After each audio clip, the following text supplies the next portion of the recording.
Welcome to this episode of Talkin Trim. I'm Jonathon Skinner, and today we're looking at the B-post quarter panels for the MGA Coupe models. Now we have two different versions here, which I'll come to, but effectively they're all made the same way. So just as a starter block, they are all out of millboard material as per original, cut on our in-house CNC. You get a pair.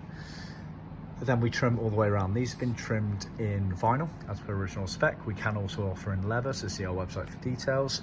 These have been done in our bright red vinyl, which has a grain to it. Trimmed all the way around, no foam. You can also see where these white dots are.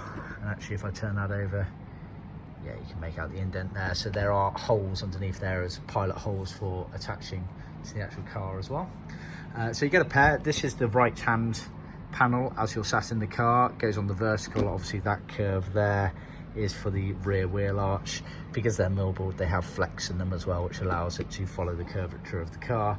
The one above is also the right hand, whereas these are the opposite left hands turned upside down.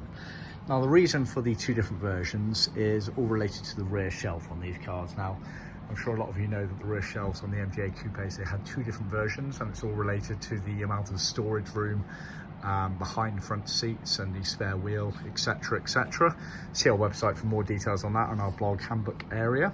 But effectively it's all related to this big cutout here. So for the cars that had the bulkier, shall we say, rear parcel shelf, then you need a cutout to bypass it, so effectively. So that is the main difference there. Obviously see our website for more details. So bear in mind these are sold as a pair, i.e.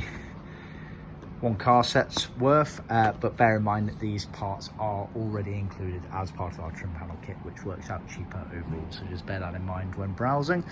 Thank you for tuning in. Please like, subscribe and share with other classic car enthusiasts, and I'll see you next time. Cheers.